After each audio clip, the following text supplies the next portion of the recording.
Hello everyone, Rexlent here. This is a quick character guide for the new A rank Astral Watanabe.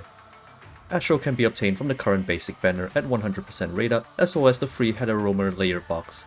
You can also farm his shards in his interlude. Now let's begin with these topics. As a unit, Astral is the attacker for the Dark team. For his skills, he has a unique follow-up attack called Trailblade when performing a basic attack after pinging red orbs or dodging. Speaking of red orb, you won't generally use it as a standalone attack a lot because it's mainly used for activating his core passive. More on that in a bit. Yellow orb is a spinning attack that has pretty good AoE. His blue orb is similar to Nightblade Watanabe's yellow orb where it teleports him behind his enemy. All three orbs deal dark damage when it's a 3 ping. Back to his basic attack, Trailblade does physical damage. Signature move and QTE are standard with no gimmicks.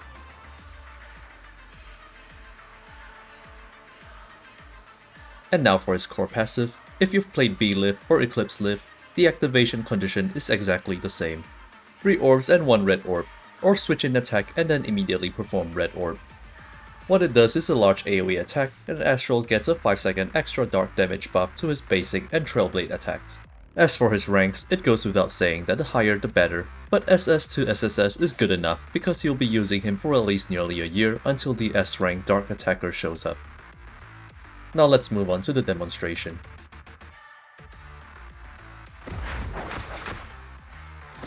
This is Trailblade. Think of it as a follow-up attack after every dodge or red orb. Astral will perform a forward thrust 2-hit combo.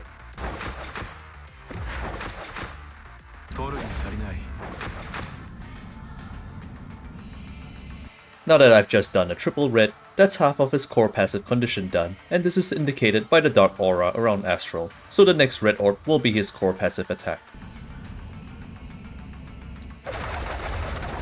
Notice that Trailblade is also triggered on the next basic attack after core passive, as it still came from a red orb. A 5-second gauge will also appear at the bottom of the screen, signifying that the core buff is active, where all basic attacks and Trailblades have additional dark damage appended to them. If you don't want to sweat all the details, just spam triple and a single red orb to do as many core passives as you can. Bear in mind that the core passive attack itself does not grant invulnerability, so be sure to dodge if there are incoming attacks.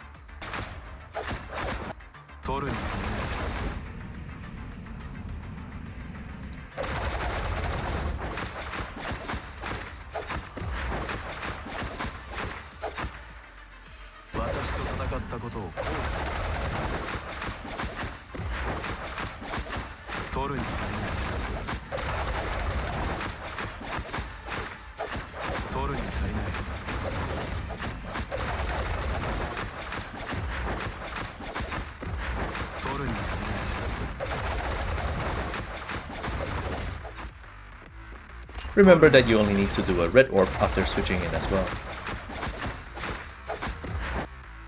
And that's the whole gist of playing Astral. Just plan your orbs around triple or matrix singles followed by a red orb.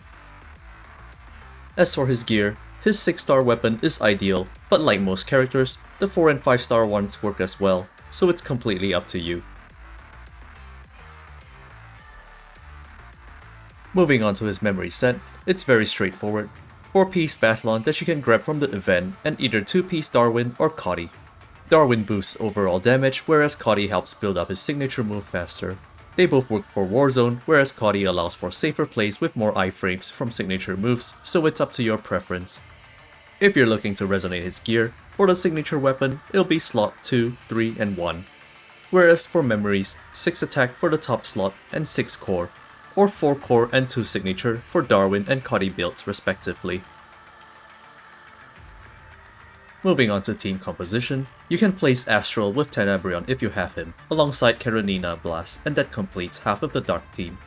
If you don't have Kamui, then feel free to slot in any character that you like. Blast can go Da Vinci with 2 Gloria as a QTE support for this. If you don't have Kamui, then let Karenina be the secondary attacker with her Hannah and Darwin set, and give the other character Da Vinci.